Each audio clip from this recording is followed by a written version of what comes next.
Before the universe and the beginning of time, there was the primordial chaos, a raging, endless sea of nuclear corruption, making and devouring itself for endless eons. Then, a sound of a flute piping was heard. With its eldritch music, the chaos grew calmer and the flute became stronger. There was a brief moment of silence, then the sound of Azathoth was heard. I am Azathoth. I am what you call God.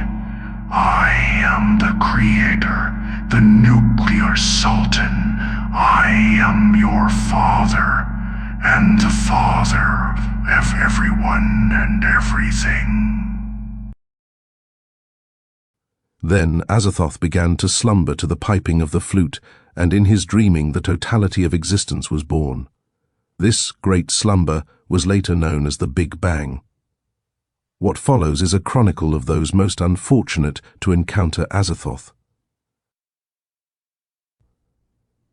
In H.P. Lovecraft's The Dream Quest of Unknown Kadath, the dreamer Randolph Carter keeps having the same incredible dream. He sees a radiant city at sunset, full of marble terraces, fountains and ancient roofs, but every single time he gets close, hair's torn away before he can walk its streets. When these dreams stop completely, Carter decides to take action. He becomes determined to find the hidden gods of dream, who live in their fortress on Kadath because he believes they are the ones keeping the city from him.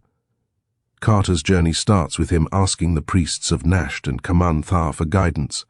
These priests warn him of the great danger in disturbing the gods.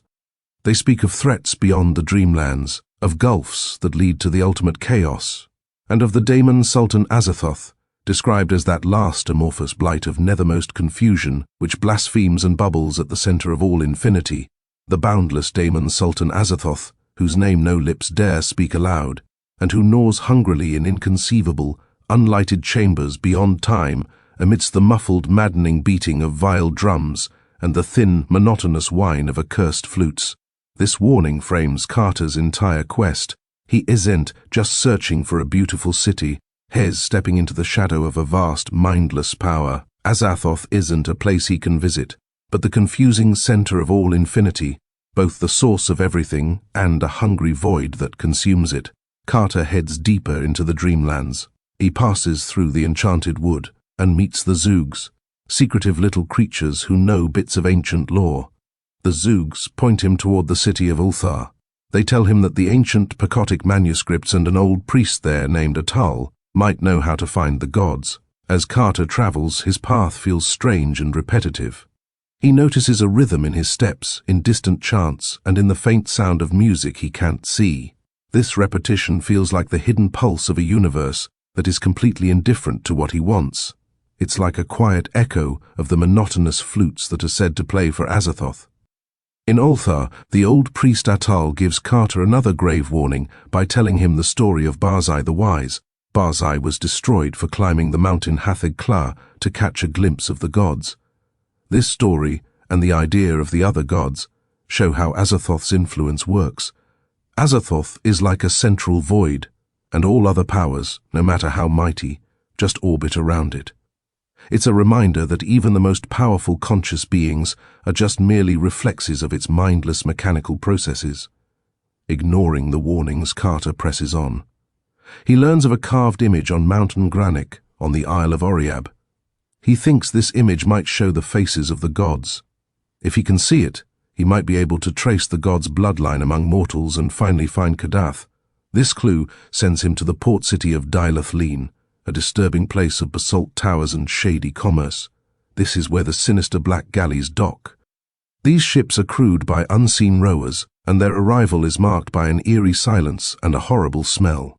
The rhythm of their oars is precise and relentless, sounding like the mechanical, unthinking motion of a universe running on blind force. Carter is tricked, lured aboard one of these ships, and drugged by a merchant whose unnatural laughter hints at something terrible hiding beneath his turban. The Black Galley carries Carter past famous lands of dream, like Zak, Thalarion, Zura, and Sona Nil, heading for the edge of the world, the basalt pillars of the West. Carter discovers that beyond these pillars isn't the paradise of Cathuria that some dreamers believe in. Instead, it's a monstrous waterfall where all the oceans of the dreamlands pour away into nothingness. They stream into the voids outside the ordered universe. Here, Lovecraft names Azathoth directly again, the gates of a monstrous cataract wherein the oceans of Earth's dreamland drop wholly to abysmal nothingness and shoot through the empty spaces toward other worlds and other stars, and the awful voids outside the ordered universe where the daemon Sultan Azathoth gnaws hungrily in chaos. In this moment, Azathoth is given a location on a map defined by absence. It's the gravitational center of the void that all structure drains toward. Carter realizes the truth, Hes not being taken to his goal. Hes being delivered as a prisoner to Nyarlathotep, the messenger and servant of the blind chaos that is Azathoth. Carter's quest reveals a cruel truth. His search for meaning is pushed to reality's edges toward Azathoth's mindless void. Every missed warning and wrong turn confirms a universe of indifference. Azathoth is not a villain, but the destructive center around which all things circle. Carter's dream city symbolizes a hope forever out of reach, his journey a confrontation with a terrifying fact. The core of everything is chaos, destined to consume all stories and meaning. In H.P. Lovecraft's The Dreams in the Witch House, a Miskatonic University student named Walter Gilman rents a room in Arkham's infamous witch house. The house was once owned by Keziah Mason, a 17th-century witch who said she knew geometries that could open paths to places beyond normal space. Gilman, who studies advanced math and folklore, becomes obsessed with the weird angles of his attic room. He starts to believe they are hidden gateways to other dimensions. His study of non-Euclidean calculus and quantum physics mixes with dark legends, until he can barely tell his waking life from his dreams. In these dreams, Gilman travels through vast alien abysses filled with distorted sound and shifting geometry. He sees things that are part organic and part machine, moving in ways that make no human sense.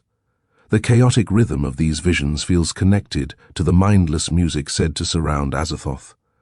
Gilman feels like Hes moving without any control, carried through voids by forces that don't care about him at all. The dream figures of the witch Keziah Mason and her rat-like familiar, Brown Jenkin, start visiting him more and more. They try to recruit him, telling him he must go with them all to the throne of Azathoth, at the center of ultimate chaos.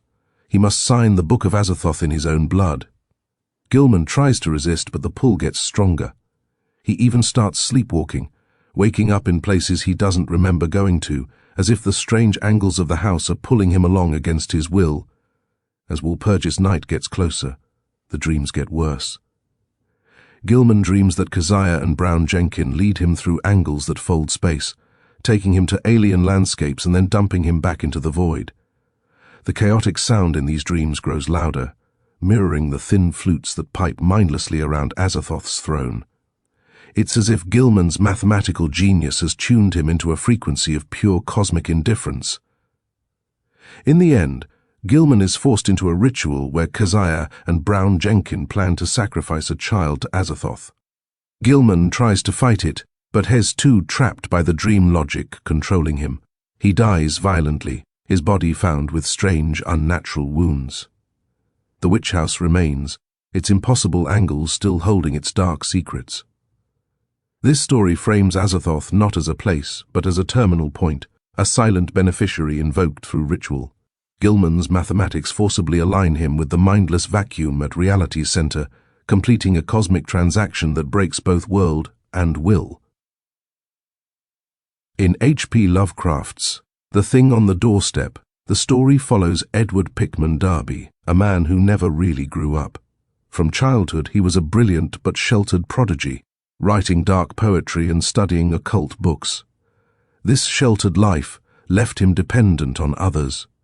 That dependence becomes his doom when he meets and marries Asenath Waite, a mysterious woman from Innsmouth with a reputation for hypnotic power and forbidden knowledge. Darby simply swaps dependence on his parents for dependence on Asenath, and his own identity begins to crumble. Asenath's control goes beyond the ordinary. She can dominate minds and even swap consciousness between bodies. Derby's friends start to notice terrifying changes in him. Sometimes his personality shifts suddenly, his mannerisms, his skills, even his face seem to resemble Asenath or her sinister father, Ephraim Waite, who was rumored to have cheated death through occult means.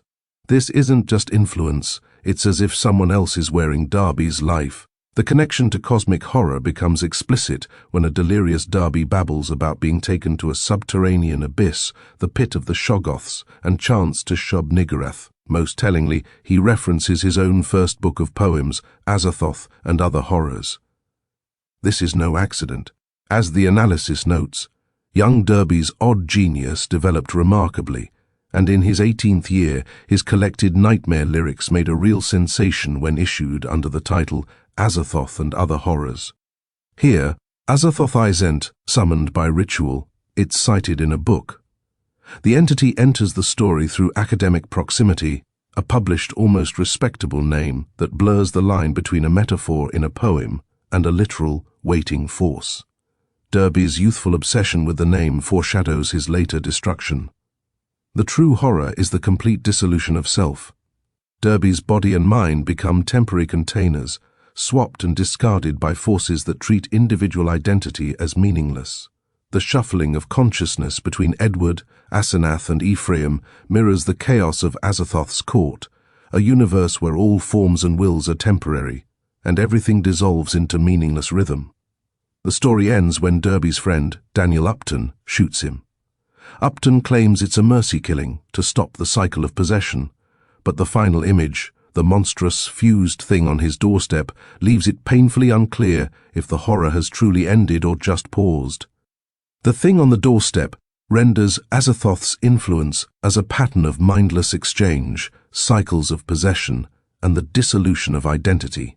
In Lovecraft's words, its most subtle infiltration may be bibliographic, a name on a spine, legitimized and printed, waiting for a reader unstable enough to treat it not as symbol, but as syllabus.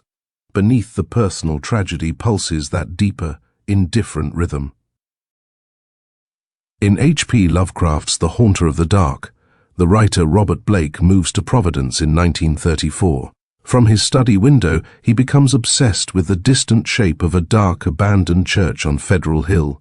Its empty steeple, which even birds avoid, has a strange pull on him. What starts as a fascination quickly draws him toward forces far beyond human understanding. Blake's curiosity drives him to investigate the church. The locals are scared of it and won't talk about it. A policeman warns him it was once used by the outlawed Starry Wisdom cult. Blake ignores the warning, crawls in through a cellar window, and finds a huge, dusty, silent interior. In a side room, he discovers forbidden books like the Necronomicon and De Vermis Mysteriis. These books confirm the church's occult past and act as containers of cosmic disorder, pointing toward the blind, idiot god Azathoth, Lord of all things. Blake then climbs to the tower chamber. There he finds the core of the horror, the shining trapezohedron, a many-sided stone hanging in a metal box. It's surrounded by 7 chairs and huge plaster figures. The stone hypnotizes him, flooding his mind with visions of alien worlds and endless voids, a display of forms generated for no reason, of temporary order over chaos. The trapezohedron is a lens, making the mindless disorder at the heart of existence visible. Blake also finds the skeleton of Edwin M. Lillibridge, a reporter who vanished in 1893. The dead man's notes explain the cult's history. They used the stone to summon a being called the Haunter of the Dark, a creature that cannot bear light. The Haunter is like a small piece of the larger chaos Azathoth represents, a fragment of the void given form, thriving only in darkness and decay. Back home, Blake's obsession takes over. He writes in his diary about dreams of vast gulfs and a shapeless thing watching him. His health fails as he keeps staring into the stone, feeling something inhuman staring back. The end comes during a massive storm that knocks out the city's power. In the total darkness, the Haunter is set free. Blake is found dead, his face frozen in terror. His final shattered words are a desperate and pointless plea, "Azathoth, have mercy." Shouted to an entity that is the blind nucleus of all chaos, incapable of hearing or caring. Here, Azathoth is the unseen source. The horror encountered is merely a local symptom, a fragment of the central chaos accessed through an artifact.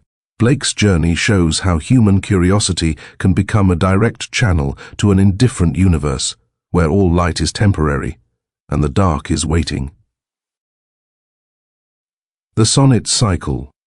The fungi from Yuggoth begins with a discovery.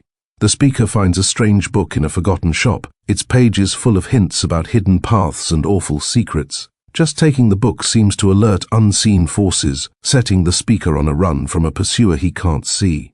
The book's knowledge reveals how flimsy human reality is, acting as a direct conduit to chaotic forces that don't care about people at all. The poems then spiral through memories of alien landscapes and rituals, where the speaker realizes he's not just a victim, but somehow a participant. His sense of self dissolves. He describes artifacts like a blazing lamp that show terrifying visions, hills that swallow villages, and wells that plunge into impossible depths. Every image punches a hole in the normal world, opening a view into nothingness. Scenes of decay in places like Innsmouth show silent, headless dancers moving to a soundless rhythm, another echo of the mindless music from the center of chaos. Birds carry back pieces of other planets, wells open onto voids, and cosmic winds blow away human dreams, replacing them with fungi and flowers from alien worlds. The message is clear: human imagination is small and easily overwritten. The poems move through polar wastes, sealed doors, and dreamscapes, each one exposing the same void at the heart of existence. Faceless night gaunts carry the speaker through nightmares. Nyarlathotep appears as a chaos-spreading messenger. Then, in a key sonnet, Azathoth is named directly. It is described as chaos, without form or place, the vast lord of all whose creations are things he had dreamed but could not understand. Here, the universe isn't made by a god, it's just exhaled by a sleeping idiot. A following sonnet describes a daemon striking its master's head, as in contempt. This isn't a rebellion, it's a shrug. It shows that in a mindless universe, even the idea of power or hierarchy is meaningless. The horror here is about reality itself. Azathoth is the silent, stupid center, and every other monster or weird landscape in the poems is just a side effect. The final poems return to dreams, warnings, and alien sights. One specifically describes alienation, or the change in perception after hearing the cosmic piping, a direct link back to Azathoth's flute. The cycle ends with the sound of harbor whistles blending into one endless drone from beyond the stars, mimicking the eternal, indifferent rhythm of chaos. In this cycle, Azathoth is the silent anchor felt in every strange rhythm, collapsed boundary, and eroded self. The pursuit of hidden knowledge reveals not power, but a devastating fragility. All of existence, including the self, is a fragile accident in a mindless void. In Derleth's The Lurker at the Threshold, the story of Ambrose Duart is told. In 1921, he moves into his old family home in the creepy, isolated woods outside Arkham. The place, called Billington's Wood, has a bad reputation. For generations, people have told stories about strange noises, mysterious disappearances, and a deep, primal dread hanging over the land. What starts for Duart as a bit of family history quickly drags him into a current of cosmic horror that has been pulling at his bloodline for centuries. This isn't a horror of one monster, but of reality's own blasphemous blueprint. From his study, Duart becomes obsessed with two things: a strange stained glass window that seems to show shifting, alien landscapes, and a distant stone tower hidden deep in the trees. He ignores the scared warnings from locals and the cryptic notes left by his ancestor, Elijah Billington. Instead, he dives into the forbidden books in the house's library. In ancient, fragmented texts like Al-Azif, Ye Book of Yarab, he learns the awful truth behind his family's curse. The gates his ancestors tried to open, guarded by Yog-Sothoth, don't lead to other planets. They lead to the chaotic foundation of all existence. The writings describe a hierarchy of terror that ends with a single foundational constant, And ye blind idiot, ye noxious Azathoth shall arise from ye middle of ye world, where all is chaos and destruction, where he hath bubbled and blasphemed at ye centre, which is of all things, which is to say, infinity. Here, Azathoth isn't a god you call upon. It's described as the recognized center of all reality, a mindless bubbling nucleus of chaos from which everything, including the other great old ones, flows. Yog-Sothoth, the lurker at the threshold, is just a go-between for this deeper idiot entropy. Duat realizes his ancestors weren't just dabbling in magic, they were like blasphemous scientists, using rituals and stone circles to tinker with a universe whose core is pure, senseless disorder. As Duat's obsession grows, his mind starts to crack under the knowledge. He sleepwalks to the tower, chanting invocations to Nyarlathotep, the messenger of the outer chaos. He finds grotesque, unearthly tracks in the snow, proof of the things that leak from the Azathothian core. His cousin Stephen Bates comes to check on him, only to witness Duat's terrifying transformation and the growing tangible evil in the woods, an evil that feels less like an invasion and more like a revelation of the world's true chaotic face. This possession is a horrific enlightenment. The entity doesn't merely take over Ambrose Duat, it replaces him with the consciousness of the threshold itself. He becomes a vessel for one truth, that all order is temporary, and at the center, bubbling and blaspheming, lies Azathoth.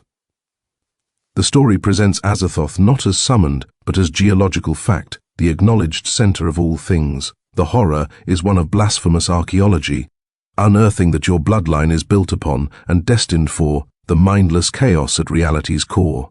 The gate opened is to understanding, and the understanding is annihilation. In his poem Azathoth, Edward Pickman Darby describes a journey that feels like a drugged dream. The speaker slips from wakefulness into a haze of smoke and lethargy, guided by the god of sleep, Hypnos. This surrender to an opium-like trance breaks down all boundaries. The dream guide Morpheus leads him through what he calls the nitrous caverns of my mind, toward a huge underground plane. But then Morpheus abandons him. This withdrawal leaves the dreamer alone at the edge of the unknown, a reflection of the cosmic indifference he's about to face. The dreamer finds himself in a vast chamber. He hears it before he sees it, the sound of eerie flutes and drums. Giant monoliths tower around him, carved with strange glyphs and hybrid creatures, symbols of dissolving identity. At the room's center sits a throne. On it is a shifting figure that defies all mortal visionings. The dreamer realizes with dread that he knows its name. I trembled when I realized I knew this being's name, as though I'd always known. This Azathoth that I beheld slack-jawed. Here, Azathoth is given a shape, a thing on a throne that capers to evil flute and drums. But it remains a mindless center, amorphous in his dumb omnipotence, a chaotic demiurge whose creations are just accidental byproducts of its mere frenzied thrashings. The vision shatters when mocking imps provoke Azathoth. It transforms into a formless mass, erupting in a black light that consumes the dream world. The dreamer is spared, but not for any reason. From this annihilation comes a terrifying revelation. He is told, "Thou art no dreamer but a phantom mist, cast out by him whose nightmares formed the world. Of Azathoth, thou art a dreaming fancy." He learns that his own consciousness is just a temporary product of the god's unconscious slumber. Waking up isn't an escape, it's just returning to a shallower layer of the same dream, with the faint echo of flutes still haunting him. In Darby's poem, Azathoth is not a distant terror but an intimate one. The caverns of my mind literally contain the god's throne, erasing the line between inner psyche and outer cosmos. Azathoth is the unconscious dreamer who accidentally dreams reality itself into being. The ultimate horror is this intimacy, the understanding that the deepest abyss within us and the abyss of the universe are the same place, and at its center, a formless, sleeping chaos dreams us all into existence. In Peter Cannon's Azathoth in Arkham, the story acts as a sequel to Lovecraft's The Thing on the Doorstep. It's told by Edward Darby Upton, the son of Daniel Upton, the man who killed Edward Darby. Upton is a reluctant heir to a legacy of madness. His father is locked in Arkham Sanitarium, having murdered Derby under circumstances tied to the occult influence of Azathoth Waite. This violent collapse of identity and sanity echoes the presence of Azathoth, a name Upton first sees in Derby's published collection of poems, Azathoth and Other Horrors. His father's mad mutterings about black zones of shadow hint at a proximity to forces that operate with a rhythmic, mindless pulse, much like the chaotic piping around Azathoth. After his father's breakdown, Upton inherits the decaying Derby mansion. He studies psychology, trying to understand what happened, but finds Freud and Jung can't explain the kind of mental dissolution he witnessed. This failure of human knowledge mirrors the futility of confronting cosmic entropy, the real void at the heart of the mystery. What truly possessed Derby and Azathoth remains untouched, a silence as indifferent as Azathoth itself. Upton's investigation turns when he reads Derby's poetry. The title poem, Azathoth, describes the entity as the last amorphous blight of nethermost confusion at infinity's center, bubbling and blaspheming to the sound of mad drums and flutes. Here, Azathoth isn't met in a ritual, it's encountered as text, a literary artifact that becomes an object of study. Upton's research leads him to Dr. Henry Armitage at Miskatonic University, who recognizes the name's obscurity and links it to forbidden lore. Azathoth acts as a boundary, a cipher that ordinary scholarship can't crack. Upton joins a student society devoted to Derby's memory, where debates rage over whether Azathoth is an invention, a mythic archetype, or a real entity. Their meetings, increasingly held at Upton's inherited home, become ritualistic. The repetitive, unresolved discussions start to mirror the monotonous cycles associated with Azathoth. Canon suggests Azathoth might be the hidden key to the body-swapping horror of the original story, with the name Asenath even phonetically echoing Azathoth, implying a deep hidden connection. The society holds a midnight vigil at Derby's grave. Upton reads from Azathoth, the collective recitation taking on a ritual cadence. The gathering is disrupted by a new member from Innsmouth, who insists Asenath's powers of mind exchange were real and active from beyond the grave. This injects the story with the terrifying theme of dissolving identity, a human-scale version of Azathoth's mindless chaos. Soon after, Upton's father in the asylum undergoes a bizarre shift. He now believes he is the family butler, Soames. This collapse of self into another's identity signals a deeper dissolution. The horror becomes real when Soames confronts Upton, speaking with Asenath's voice. She explains she has swapped minds again, now inhabiting Soames, and intends to displace Upton next. This possession is an archival horror, learned from texts like the Necronomicon. The story ends with Upton facing the inevitability of his own erasure. Asenath, through Soames, mocks him and plans to replace him with another servant. The dissolution is complete. Father into madness, Soames into Asenath, Upton into nothingness. Here, Azathoth's role is one of terrifying implication, the absent, logical core that explains a horror of stolen minds and erasable identity. Canon suggests that the true terror of Azathoth is not in its revelation, but in its explanatory power. It is the only force that makes sense of a reality where the self can be erased and overwritten. In The Revenge of Azathoth, Peter Cannon's sequel to Azathoth in Arkham introduces a new character, Vartan Bagdasarian, a young scholar obsessed with Edward Derby's poetry. He comes to Miskatonic University specifically to study Derby's only published book, Azathoth and Other Horrors, which features the title poem as its disturbing centerpiece. In this story, Azathoth isn't a monster to fight, but a mystery to solve, a name in a book that becomes the focus of intense academic obsession. As one member of the Dead Edward Derby Society asks, Upton raised the question of who or what was Azathoth. Someone suggested that Derby had made the name up. Someone else claimed he had found it in the Necronomicon. Vartan tries to bring order to Derby's chaotic legacy by cataloguing manuscripts, but his scholarly work only pulls him deeper into the mystery. The Society's meetings feel less like seminars and more like fragile rituals, endlessly circling the same unsolvable questions. The different drafts of the poem Azathoth become the most prized items, their very existence acting like a ritual of approaching a void. The situation warps when Edward Upton, the son of Daniel Upton, who killed Derby, joins the group. Upton seems polished at first, but as he immerses himself in Derby's manuscripts, his personality fractures, shifting from polite to brutally coarse. It's as if the name Azathoth in the texts is a corrupting influence. His final breakdown, and the butler Soames's chilling repetition at the crime scene, as the police led Soames away. He was heard to repeat, Azathoth, Azathoth, Azathoth, ties the entity directly to a kind of psychic disease. The society falls apart, leaving only Vartan and an Innsmouth descendant named Wendy Babson. In a twisted turn, Upton marries Wendy to dodge the military draft, and they have a son named Ephraim Waite Upton, binding Derby's poetic legacy to the cursed Innsmouth bloodline. Upton himself deteriorates into silent paralysis before dying in an asylum, with Azathoth acting as the silent destructive rhythm in the background of his collapse. The story ends with unsettling continuity. A son is born, manuscripts remain. Azathoth's victory is subtle, woven into footnotes and family trees. Azathoth operates as a psychic contagion transmitted through texts, property, and lineage. It is the silent inheritance within the Derby archive, a cognitive disorder masquerading as literary enthusiasm.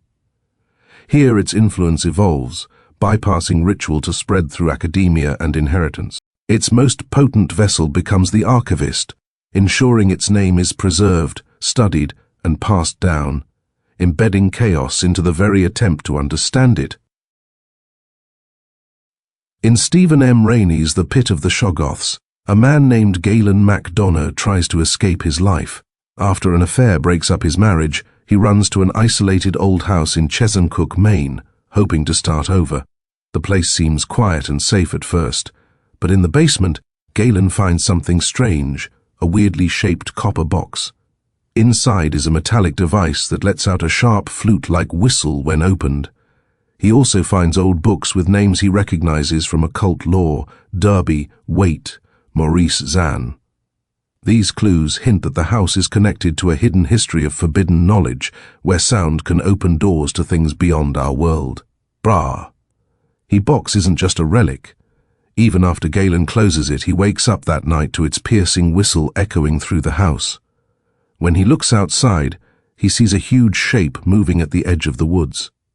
It lets out a whistling cry that seems to answer the box's sound. The noises rise and fall in rhythmic waves, like some kind of alien communication. The creature leaves, but the next morning Galen finds the snow crushed into a massive depression with strange serpentine tracks, far too large for any normal animal. Later, he hears the cry to Kelly Lee, a sound he knows from lore is tied to Shoggoths. What he saw was real. Galen feels himself losing control. He realizes the device, called a Zan transonifier, isn't just making noise. It's tuning the very reality around him to a darker frequency. He isn't acting anymore, he was being driven. The Shoggoth itself acts less like a monster and more like a force of consumption. An old journal entry he finds reads, "I fear that if I fail, I will be taken by the S, and the things chant, death, eating, death, I cess, eating." He shows it doesn't just kill, it metabolizes. It uses up minds and bodies like fuel. In the end, Galen's escape fails. He returns home only to find his wife with the man who once tried to kill him. His own world has consumed itself. His final whispered words, death, eating, show the truth didn't leave him. It rewrote him.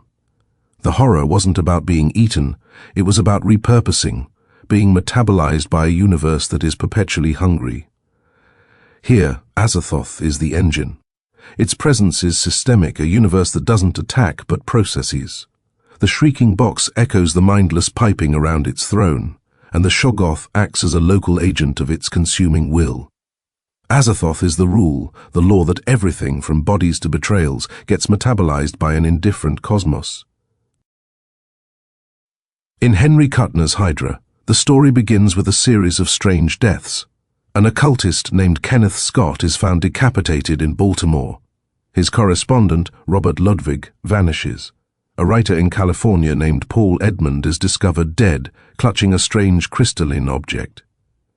The key to the mystery is Paul Edmund's diary. It details his experiments with astral projection, based on a forbidden pamphlet called On the Sending Out of the Soul. Edmund used drugs and chemical fumes to try and send his soul out of his body. Edmund's diary reveals that his visions and those of the missing Robert Ludwig converged on Kenneth Scott's home. In these visions, they witnessed Scott's destruction inside a space of warped geometry and crystalline growth, before being sucked into another dimension. This distorted realm is described as the center of chaos, shielded by a veil of flickering colors and filled with an insane shrill piping. This sound is key. A fragmented note claims that here, thought is made real, linking this chaos directly to the power of creation itself. Before his death, Scott sent a warning telegram begging for the pamphlet to be destroyed. He called it a trap set by worshippers of an entity called the Hydra, a vampiric thing from outside that feeds on minds. Scott explained that the ritual opens a gateway, letting the Hydra manifest and consume a victim's consciousness, adding it to its own. The Hydra acts like a smaller, focused version of a much greater cosmic consumption. Despite the warning, Robert Ludwig, driven by fear and obsession, continues the experiments. He hears Scott's voice from the crystalline object, guiding him through violet landscapes and empty cities. Ludwig's account leads to a terrifying revelation. Scott's consciousness is trying to reach the domain of Azathoth, the Lord of all things, where thought becomes substance.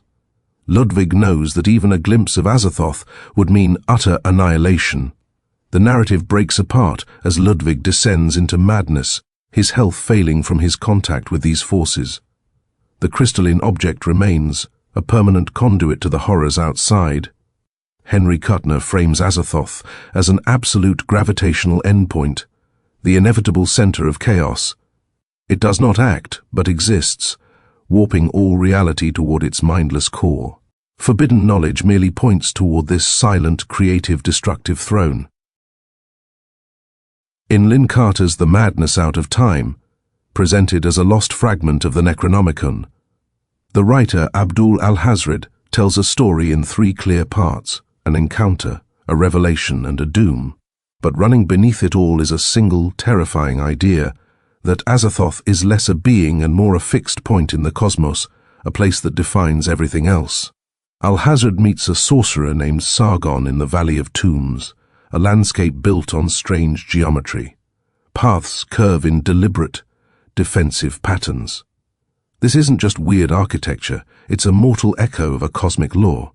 As the analysis notes, the hounds are restricted to straight lines and angles, while mortal reality is curved. The curves are a shield against things that move in ways our world isn't meant to allow. Sargon explains his horror.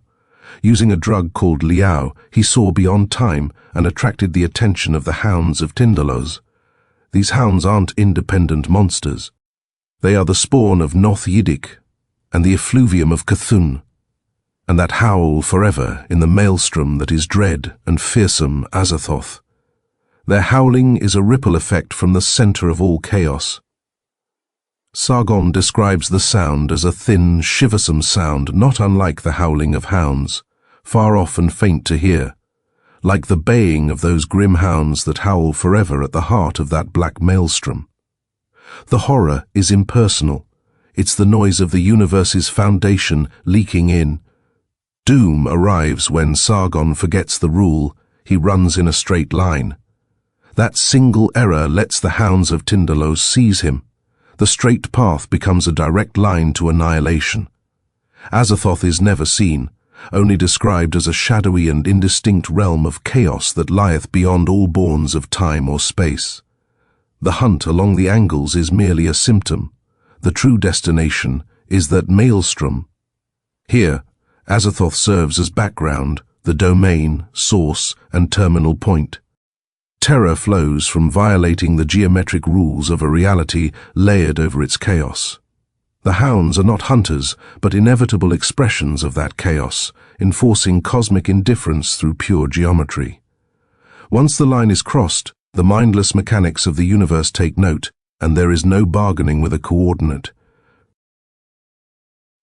In Ramsey Campbell's The Insects from Shagai, the story is told through the confession of a writer named Ronald Shea, who has decided to kill himself by sunset. He believes that staying alive would endanger all of humanity. His story starts in Brichester, where he hears local legends about a haunted clearing near Goatswood. A teacher and a local man tell him about an old Roman temple site, later marked by a fallen meteor and a giant metal cone. They say witches used to gather there, and that strange creatures emerge from it at night. Drunk and skeptical, Shea decides to go see the clearing for himself. In the misty woods, he first runs into a huge, faceless entity with metal limbs, a silent guardian that feels like the mindless titans of Lovecraft's universe. Lost and disoriented, he finally stumbles into the clearing. There, he sees the 30-foot cone, ancient and scarred, surrounded by blood-stained ritual stones. Carved into its surface are reliefs showing insectoid beings enslaving other races and building cities under twin suns, images that speak of endless cycles of domination and decay. When night falls, the cone comes alive. A trapdoor opens and winged insect creatures swarm out. One of them flies straight into Shea's face and burrows into his brain. From that moment, he is flooded with chaotic visions, alien landscapes, temples, and worshippers across countless worlds. He experiences the parasite's memories and learns of its worship of a single god, Azathoth, described as the huge multi-dimensional gate which alone will let Azathoth into this universe in his original form. His own mind begins to dissolve under the weight of these alien rhythms. The insect's memories are oddly reticent about the details of worship, only noting that the entity in each temple was one living being, but was somehow the same being in each temple. This sameness across galaxies paints Azathoth as a constant, a formless, foundational chaos. The horror here is procedural. Azathoth is kept in the lowest part of the cone, worshipped daily not for communion but for containment. The insects even carry rods to drive the secret tenant of the temple back when it became too desirous of sacrifice. When Shea breaches the inner sanctum, he doesn't see Azathoth, he senses it.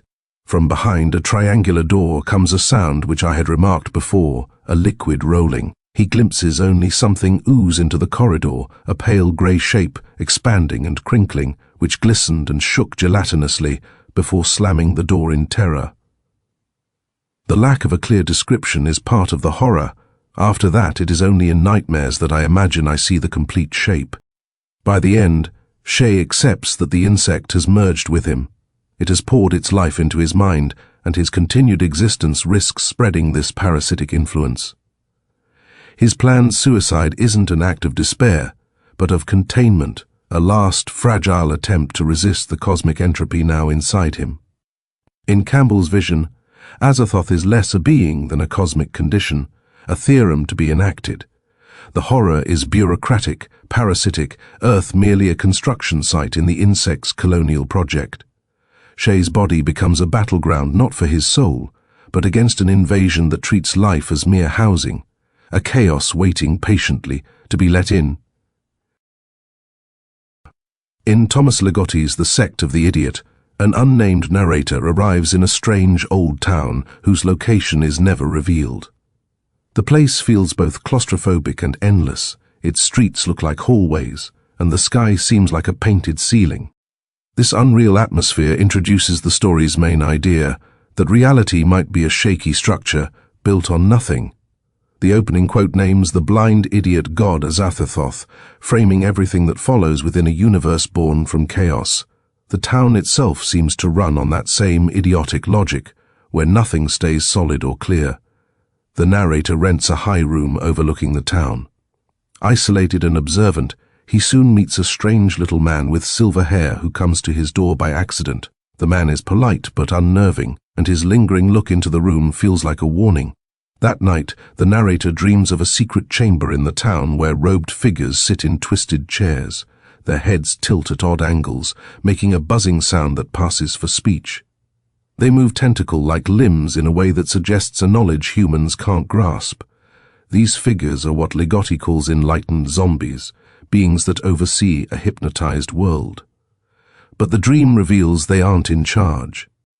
They serve a power superseding theirs, something which was beyond the universal hypnosis by virtue of its very mindlessness, its awesome idiocy.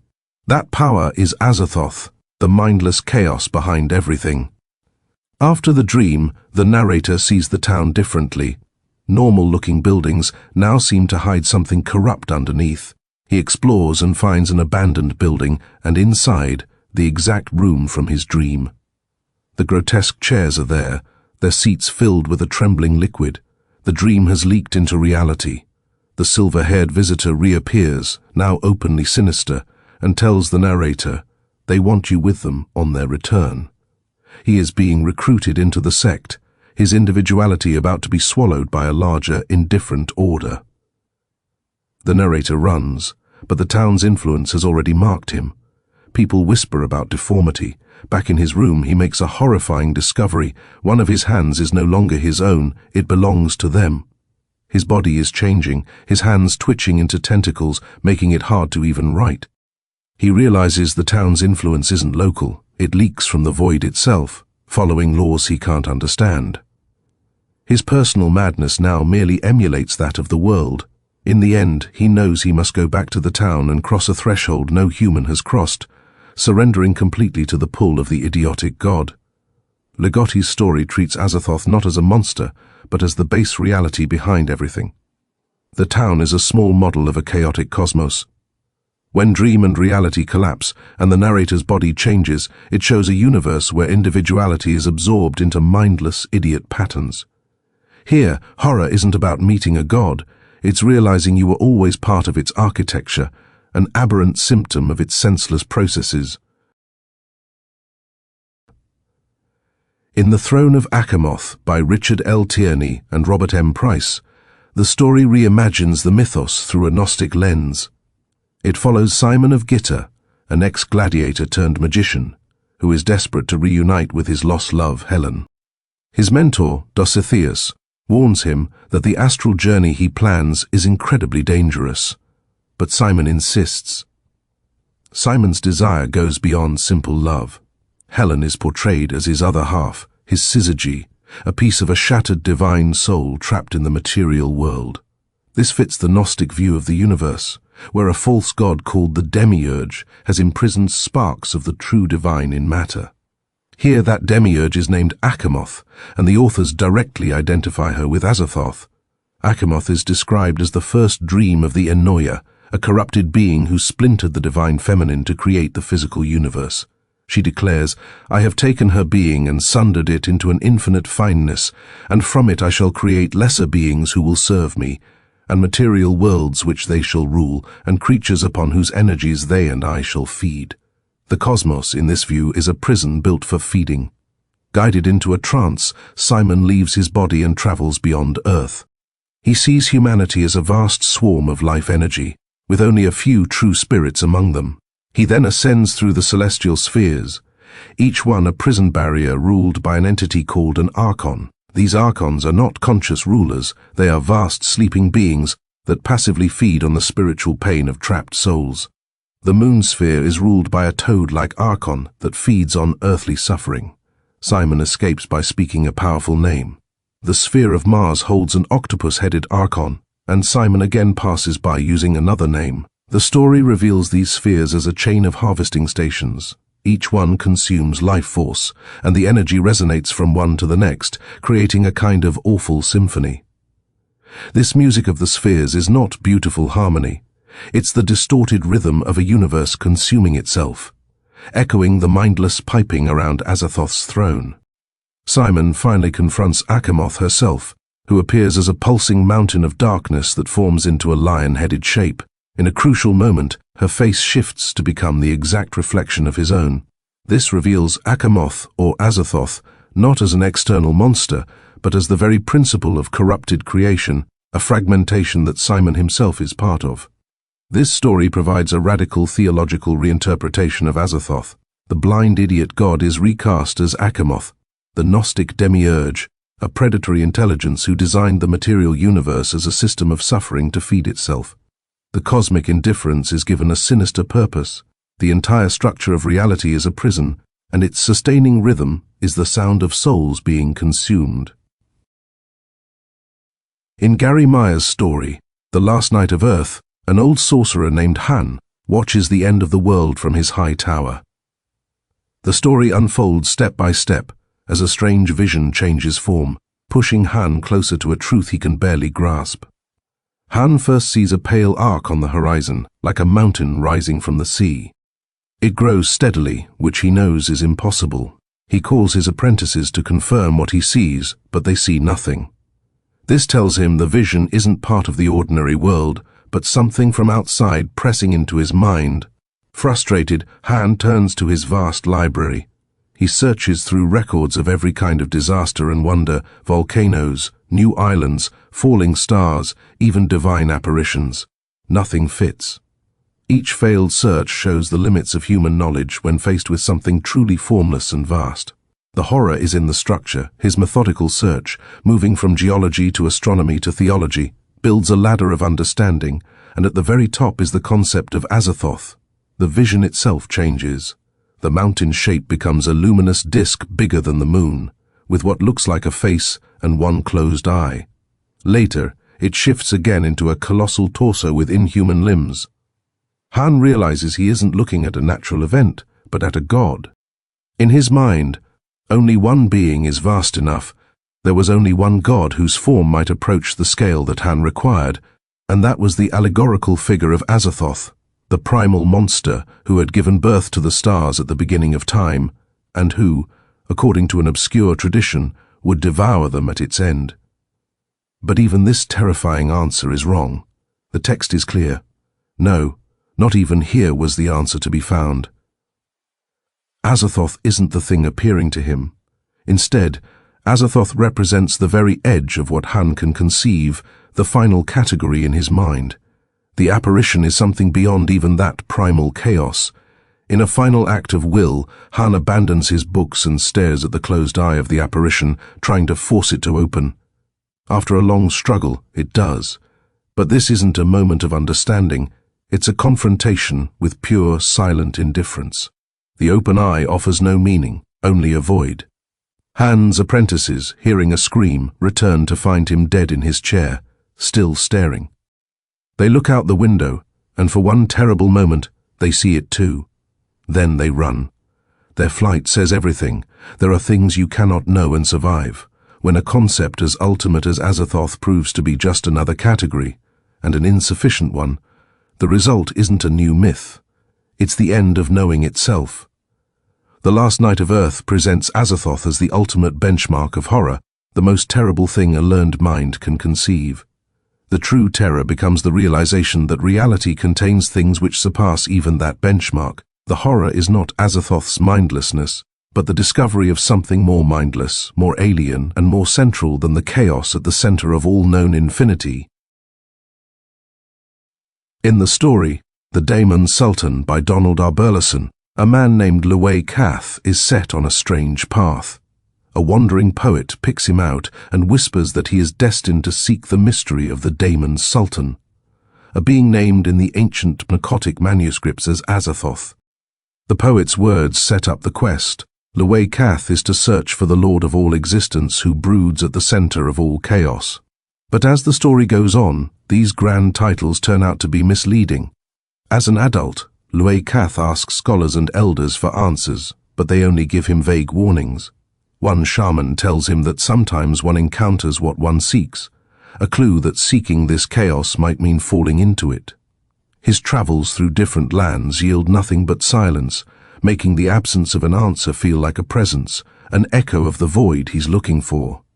Hints emerge that the Demon Sultan may have once walked in human form. Eventually, a Gothard points him toward the legendary, dream-like city of Bekana, where a sage named Li Shu might have real knowledge. On a sea voyage, Lovecraft meets a sailor named Kahan, who claims to have seen Azathoth. Kahan describes a being of cosmic power, with galaxies scattered by his gesture. But when Lovecraft finally meets sage Li Shu, the sage corrects this entire idea. Li Shu teaches him that chaos has no center. Every point in the universe of stars is the center, thus there is no center, and the Demon Sultan lurks nowhere, because he is everywhere. This reframes everything. Azathoth isn't a place to find, but a state of awareness in everything. Under Li Shu's guidance, Lwei Kath drinks a strange wine and his mind shatters. His consciousness fractures into countless points across the universe, seeing through infinite eyes at once. In this vision he realizes the terrible truth. He himself is the Daemon Sultan. Every face he has ever seen was Azathoth's face. The seeker has collapsed into the thing he sought. Returning home, this knowledge destroys his sanity. He becomes a ragged figure in the village square, endlessly playing a monotonous tune on a crude flute. His piping mirrors the mindless flutes of Azathoth's court. But he plays not for Azathoth, but as the music is the sound of being Azathoth. The music is the audible symptom of a consciousness dissolved into the chaos it sought to know. Burleson's story offers a profound twist on Azathoth. Here, the horror is entirely internal. Azathoth is not a distant god on a throne, but the disintegrating mirror of consciousness itself. The quest ends not in finding a monster, but in becoming the chaos, showing that to seek ultimate knowledge is to dissolve into the very chaos you hope to comprehend. C.J. Henderson's Idiot Savant is set after a disaster called the Conflagration, which destroyed parts of New Jersey and Manhattan with fire, strange chemicals, and unexplained events. Jonathan Andrews, a young professor at Columbia, is given the tedious job of sorting through the chaotic research left behind by Dr. Michael Coleman, a brilliant mathematician who died suddenly when the disaster hit. Coleman's office is a maze of towering paper stacks and chalkboards covered in unreadable scribbles. Andrews starts out frustrated, but he soon realizes Coleman's work isn't random. It's deliberately hidden, layered within other papers, and it seems to react when disturbed. Small tremors shake the building whenever Andrews uncovers certain notes, as if the research itself is unstable and tied to forces beyond understanding. The conflagration is described as a wave of pure, mindless destruction. Millions die from fire, smoke, and collapsing buildings. There are even rumors of a monster erupting from a church basement. The devastation is total and random, leaving behind a hardened black residue that won't wash away, a permanent stain of chaos. This event mirrors the blind, pulsing influence of Azathoth, not named but felt through the total collapse of order and the lingering, physical proof of entropy. As Andrews digs deeper, he meets Gary, a janitor with mental limitations but an incredible savant-like skill with numbers. Gary had helped Coleman by playing with numbers in ways that made no sense to Andrews, but would cause subtle tremors and a glow of violet light on the chalkboard. Gary warns Andrews that Doc Mike always said it was bad to straighten out the angles. This turns out to be the key. Coleman's chaotic office, the angled stacks of paper, the layered colored chalks, wasn't a mess.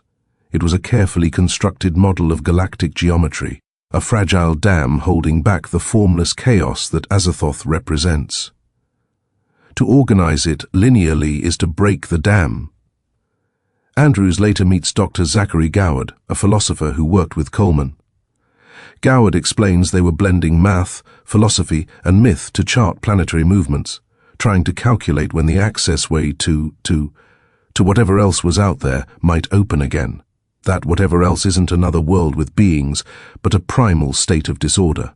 When shown Coleman's chalkboard diagrams, Goward recognizes the patterns but can't place them, confessing he has seen this somewhere.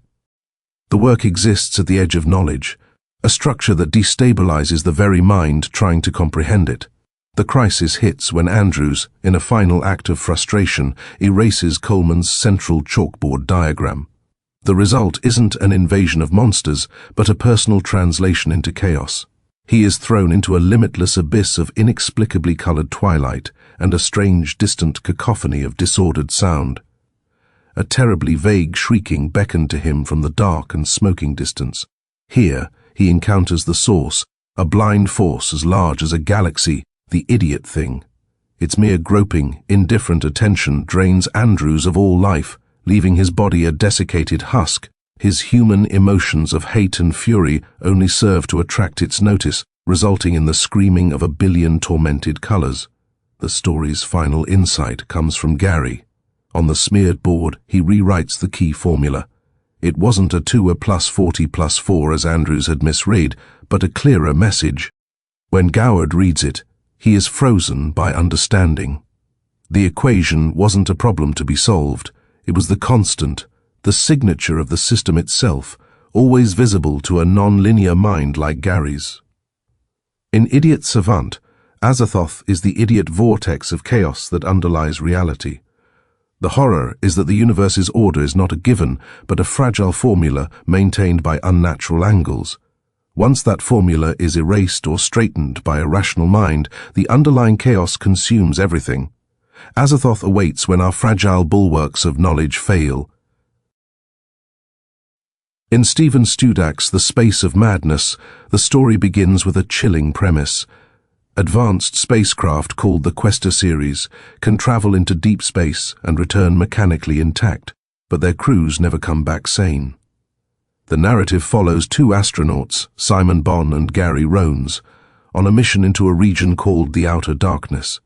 They know the fate of earlier crews: madness, suicide, unexplained violence with no mechanical cause. The implication is clear. The environment itself, a vast starless blackness, eats away at the human mind. This isn't just empty space. The text describes it as a primal blackness that existed before time had even been born. It is presented as the raw material of the cosmos, before the space canvas had been colored and filled with stars. That primal blackness had been there, all-encompassing. This frames the outer darkness as a reality older than existence itself, a concept that directly echoes the primordial chaos of Azathoth. The story moves slowly. At first, routine communications with Earth make everything seem normal, but the astronauts' private thoughts show their deepening dread. Simon Bonn, the more thoughtful of the two, remembers the previous failed missions and wonders if the same invisible force is waiting for them. Their daily routines, reading, writing, checking instruments, start to fracture. Bonn begins to hear things, faint voices and what sounds like music. These subtle auditory intrusions mirror the piping flutes linked to Azathoth in Lovecraft's myths. The sound is a structural flaw in their reality, a sign that rational control is breaking down. The men start to perceive impossible black light and hear a clear, eerie double piping sound of weird flutes, which heralds a confrontation with something unseen. This connection is reinforced when they discover a single, drifting page of sheet music in the void, attributed to Eric Zahn. In Lovecraft's story, Zahn's music held back cosmic horrors. Here, the page is just a meaningless fragment, swallowed and spit out by the abyss. It's a symbol of how fragile human art and meaning are against such scale. The climax hits when their ship's instruments fail and the fluting music grows louder and more intense. Against Bond's desperate protests, Rones opens the main viewing shield. What they see isn't a monster, but a seething, chaotic condition of reality itself, a turmoil, a madness, an abomination. Crouched enormously upon nothing, idiot god which babbles at the rim of space. This is the story's only direct naming of Azathoth. The horror isn't an attack, it's the revelation of a foundational chaos so vast that to perceive it is to break. The final, terrible insight is that their ultimate punishment was that they did not go mad. They are left fully aware, forced to comprehend a universe whose core is conscious insanity. In John Glasby's The Nameless Tower, a researcher learns of a mysterious structure simply called the Nameless Tower. No one knows who built it or when, and it sits in the landscape like a wrong note in a song. Drawn by local myths and fragments of superstition, the protagonist decides to study it, hoping to catalogue its architecture and uncover its history. Early clues suggest it was built by a cult devoted to forces beyond understanding. The name Azathoth appears in inscriptions, always tied to chaos and dissolution. One artifact even bears the deity's spiraled glyph, establishing Azathoth's presence not as a myth, but as a cosmological fact, literally carved into stone. As the researcher investigates, their own mind starts to unravel. They are hit by dreams full of chaotic rhythms and disordered motion that bleed into their waking hours. These sensations feel like the infamous piping of Azathoth, a mindless sound that supposedly underpins reality.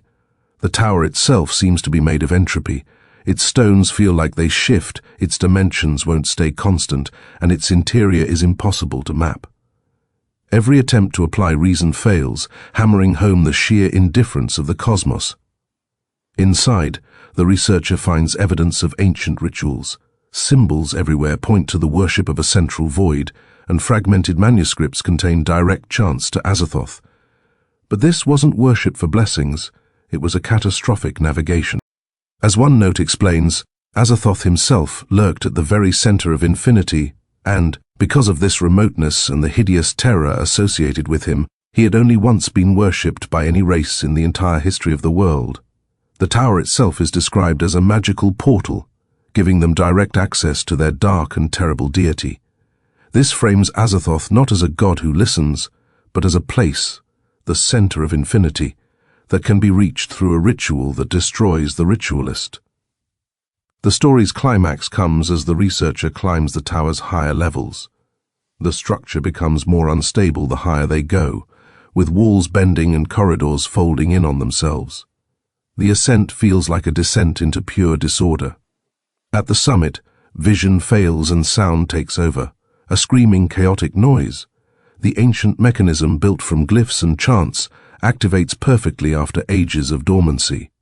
It opens a window to an alien sky before a shrieking blast consumes everything: the tower, the ritual, and the seeker.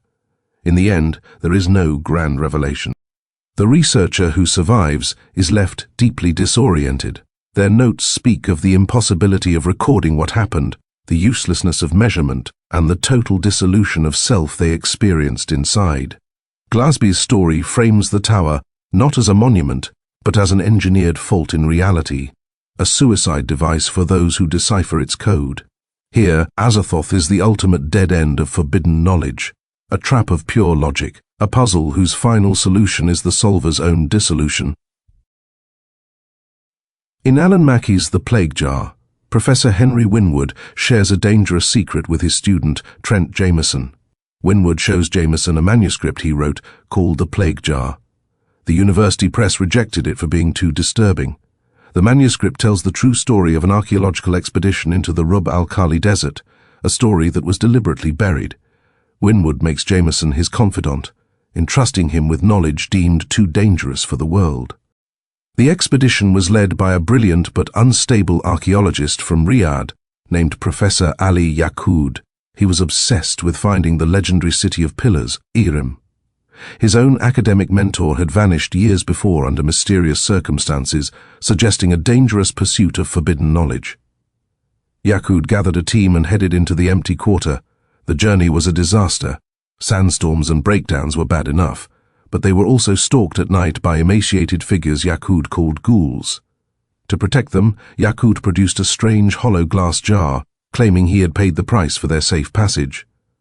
This was no normal dig. It had become a ritual. They eventually found the ruins of Irim.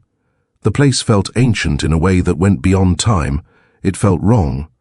They dug up grotesque clay statues on broken pillars that radiated malice. Yaqoud, thrilled, said the finds matched descriptions in the writings of the mad Arab, Abdul al-Hazred, author of the infamous Kitab al-Azif. This connected everything to the same cosmic horror tradition that points to Azathoth. The team then discovered a hidden stairway leading to a bronze door covered in unknown glyphs. Yaqoud translated them, revealing a chilling message. Beyond the beyond is chaos. The gate lies not here but in the great tower, which is elsewhere but near. Here is the jar. The jar brings plague, famine. The text linked the chamber to a source of pure chaos, Azathoth's domain.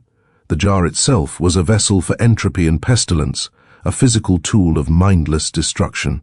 But Winwood's manuscript provides a terrifying modern interpretation. He doesn't see Azathoth as a god, but as a physical principle. In his notes, Winwood writes, Azathoth here in the matter universe would result in an explosion. Azathoth is nothing but a nuclear explosion, the Big Bang, at the infinity, bereft of mind. He argues the plague wasn't magical but radiation sickness. The jar wasn't an idol, but a device channeling primal, annihilative force. A photo of the jar shows its interior as a hazy interior with small flickering lights swirling in a funnel-shaped vortex, acting as a psychic gateway to the mindless Khan of the ages. In Alan Mackey's The Plague Jar, the expedition to Irem was less archaeology than accidental confrontation, a tapping into pure chaos. Winwood's suppressed manuscript reframes Azathoth radically, stripping away myth to propose a terrifying science, chaos as nuclear physics. The horror becomes the universe's annihilative core mechanics. The Plague Jar thus stands as forgotten technology, proving the greatest threat is not a monster, but the indifferent physics of a mindless cosmos. Thus concludes this Chronicle of Azathoth. The record will be sealed, and I shall enact 1,000 offerings and pipe the eldritch flute within Azathoth's temple so that his slumber may be eternal. Signed, Sol.